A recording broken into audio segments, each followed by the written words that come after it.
সময় নষ্ট না করে এমন একটা মানুষের সন্ধান করো যে তোমার যত্ন নেবে, তোমাকে ভালোবাসবে।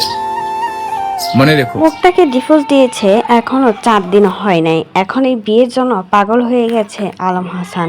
তার মনের মানুষকে খোঁজা শুরু করে দিয়েছে আলম হাসান। ভাবা যায় একজন পুরুষ কিরকম তার বউকে ভালোবাসলে এরকম কথাবার্তা বলতে পারে। আসলে আলম হাসান কখনোই তার কোনো বউকেই ভালোবাসে না, আর এজন্যই তারও কোনো বউ টিকে থাকে না তার সংসারে। শুধুমাত্র বউ দিয়ে বিজনেস করার জন্যই কিন্তু ও বিয়ে করে আলম হাসান। যখনই বউগুলো পূরণ হয়ে যায় তখনই কিন্তু জামা কাপড়ের মতো চেঞ্জ করে ফেলে, শুধুমাত্র মিথ্যা অভিযোগ দিয়ে তাদের মাথায় কলঙ্কের কালি লাগিয়ে বাসা থেকে বের করে দেয়। আর এরকমটাই করেছে সবার সাথে। আর এখন নিজের মনের মানুষকে খোঁজা শুরু করে দিয়েছে। আলম হাসানের কথা ভঙ্গিতেই বোঝা যাচ্ছে আলম হাসান যে বিয়ে করার জন্য পাগল হয়ে গেছে। আর সবাই কিন্তু একটা কথাই বলে আলম হাসান বিয়ে করে শুধুমাত্র বউ ব্যবসা করার জন্য। আর এটাই যেন সত্যি হয়ে গেল। মুক্তাকে এখনো ডিভোর্স দিয়েছে 1 মাসও হয় নাই, এখনো সোশ্যাল মিডিয়াতে তাদেরকে নিয়ে সমালোচনা চলে। আর এই সমালোচনা পানি ঢেলে দিল আলম হাসান। তাই তো নতুন বিয়ে করার জন্য উপড়ে পড়েছে আলম হাসান।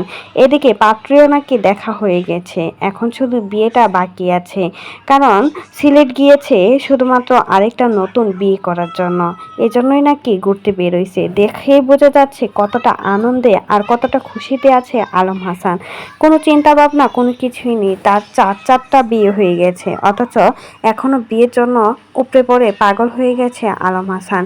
আবারও মুখটাকে ডিভোর্স দিয়ে নতুন করে বিয়ে করতে যাচ্ছে, আর সবাইকে দেখানোর জন্য যে জীবন কারোর জন্য থেমে থাকে না। আর আলম হাসানকে বিয়ে করার জন্য অনেক মেয়েরাই পাগল, অথচ আলম হাসানের সংসার করতে চায় না কোনো মেয়ে।